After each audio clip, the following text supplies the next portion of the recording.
رسول اللہ صلی اللہ علیہ وسلم نے فرمایا کہ ایک روز موسیٰ علیہ السلام نے کھڑے ہو کر بنی اسرائیل میں خطبہ دیا تو آپ سے پوچھا گیا کہ لوگوں میں سب سے زیادہ صاحب علم کون ہے؟ انہوں نے فرمایا کہ میں ہوں۔ اس وجہ سے اللہ کا غصہ ان پر ہوا کہ انہوں نے علم کو خدا کے حوالے کیوں نہ کر دیا۔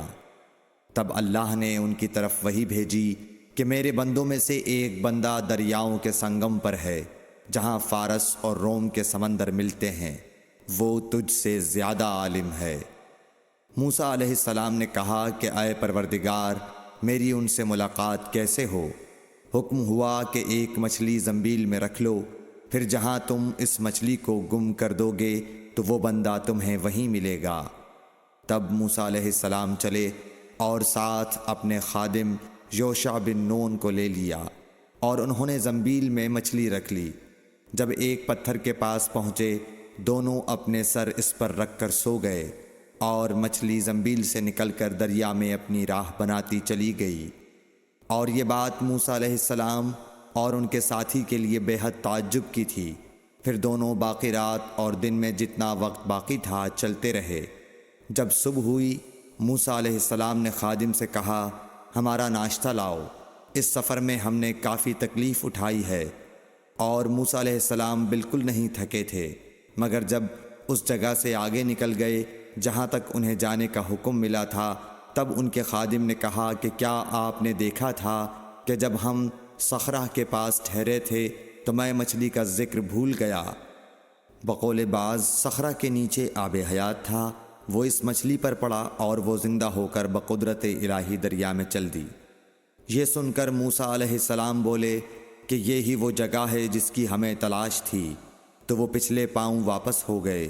جب پتھر تک پہنچے تو دیکھا کہ ایک شخص کپڑا اوڑھے ہوئے موجود ہے۔ موسیٰ علیہ السلام نے انہیں سلام کیا۔ خضر نے کہا کہ تمہاری سرزمین میں سلام کہاں؟ پھر موسیٰ علیہ السلام نے کہا کہ میں موسیٰ ہوں۔ خضر بولے کہ بنی اسرائیل کے موسیٰ؟ انہوں نے جواب دیا ہاں۔ پھر کہا کہ کیا میں آپ کے ساتھ چل سکتا ہوں تاکہ آپ مجھے ہدایت کی وہ باتیں بتلاؤ جو اللہ نے خاص آپ ہی کو سکھلائی ہیں؟ خضر بولے کہ تم میرے ساتھ صبر نہیں کر سکو گے۔ اے موسیٰ، مجھے اللہ نے ایسا علم دیا ہے جسے تم نہیں جانتے، اور تم کو جو علم دیا ہے اسے میں نہیں جانتا۔ اس پر موسیٰ علیہ السلام نے کہا کہ خدا نے چاہا تو آپ مجھے صابر پاؤ گے، اور میں کسی بات میں آپ کی نافرمانی نہیں کروں گا۔ پھر دونوں دریا کے کنارے کنارے پیدل چلے۔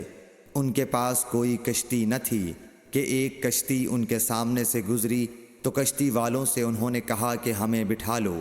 خضر کو انہوں نے پہچان لیا اور بغیر کرائے کے سوار کر لیا۔ اتنے میں ایک چڑیا آئی اور کشتی کے کنارے پر بیٹھ گئی۔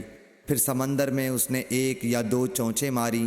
اسے دیکھ کر خضر بولے کہ اے موسیٰ، میرے اور تمہارے علم نے اللہ کے علم میں سے اتنا ہی کم کیا ہوگا جتنا اس چڑیا نے سمندر کے پانی سے۔ پھر خضر نے کشتی کے تختوں میں سے ایک تختہ نکال ڈالا۔ موسیٰ علیہ السلام نے کہا کہ ان لوگوں نے تو ہمیں کرایہ لیے بغیر مفت میں سوار کیا، اور آپ نے ان کی کشتی کی لکڑی اکھاڑ ڈالی تاکہ یہ ڈوب جائیں۔ خضر بولے کہ کیا میں نے نہیں کہا تھا کہ تم میرے ساتھ صبر نہیں کر سکو گے؟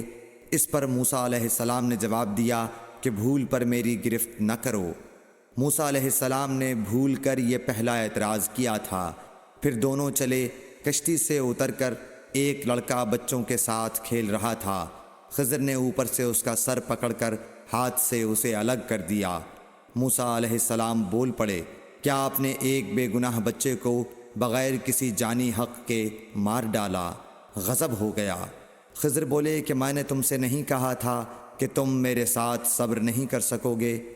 ابن عیینہ کہتے ہیں کہ اس کلام میں پہلے سے زیادہ تاکید ہے، کیونکہ پہلے کلام میں لفظ لکا نہیں کہا تھا، اس میں لکا زائد کیا، جس سے تاکید ظاہر ہے۔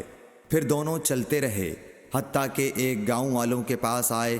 ان سے کھانا لینا چاہا، انہوں نے کھانا کھلانے سے انکار کر دیا۔ انہوں نے وہیں دیکھا کہ ایک دیوار اسی گاؤں میں گرنے کے قریب تھی۔ خضر نے اپنے ہاتھ کے اشارے سے اسے سیدھا کر دیا۔